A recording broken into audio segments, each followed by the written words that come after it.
5 सितंबर 2024 को और यह शिक्षा के महाकाव्य का शुभारंभ भारत में डॉक्टर सर्वपल्ली राधाकृष्णन को जन्म दिन के अवसर पर शुरू हुआ था। जिन्होंने आधुनिक शिक्षा को नया मकान दिया, एक नए तरीके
नौकरी तो नहीं हुई, कंगन का पैसा चला गया, बहन को क्या मुंह दिखाए? इसलिए उन्होंने कहा कि नहीं, अब आत्महत्या करना नहीं, आपको क्या है हमारा अंतिम उद्देश्य होगा, क्योंकि अब हमें नौकरी नहीं मिलती। तो पहाड़ पर जो घूम के आपको जान को जाना होगा, उसी समय आपको क्या है कि भारत के भारत का एक योगी योग गुरु साहेब स्वामी रामानंद स्वामी को, जिन्होंने कहा कि बेटा तुम यहाँ क्यों आए हो? तो कहा बाबा मेरे पास कोई ऑप्शन नहीं है, मैं आत्महत्या करने के लिए आया हूँ। तो कारण क्या है? तो बहन का नगर दे दिया, वहां देने के लिए आया। इंटरव्यू के कमेटी ने हमको क्या दिया कि नहीं हमारे पास सीट फुल हो चुका है, सॉरी सर हम आपको नहीं सकते, और हमें ऊपर घर जाने के ना पैसे हैं, और हम अपनी बहन को क्या मुंह दिखाएंगे? तो उन्होंने कहा बेटा तुम इससे बड़े काम के लिए चुने रहो। यह बहुत छोटा काम है, तुम इससे बड़े काम के लिए चुने गए हो। तो उन्होंने आपको क्या है कि भारतवर्ष के एरोनॉटिकल विभाग में जो आज इसरो है, इंडियन स्पेस रिसर्च ऑर्गेनाइजेशन, उसका चांसलर बनाए गए हो 1954 में, 1957 में उनको रन किया, और उन्होंने ही 1988 में 1998 में भारत में 1998 में पोखरण में परमाणु बम का परीक्षण करा और भारत को पहला परमाणु संपन्न देश बना दिया। 2003 में भारत के राष्ट्रपति के पद को सुशोभित किया, और राष्ट्रपति रहते हुए उन्होंने कभी बैठ के आराम नहीं किया, हमेशा किसी न किसी यूनिवर्सिटी जिसमें आपको क्या है वो पढ़ाते ही रहे। और एक दिन लखनऊ विश्वविद्यालय में जब वो क्या है कि शिक्षा बच्चे को बता ही रहे थे, उसी क्रम में उनकी देहांत हो गया, हार्ट अटैक आया, देहांत हो गया।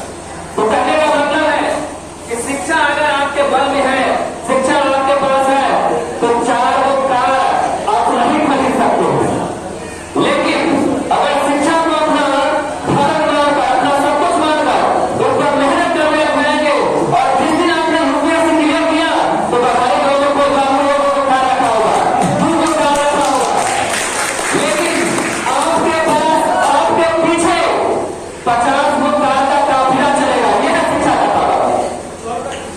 शिक्षा इसे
जय जवान।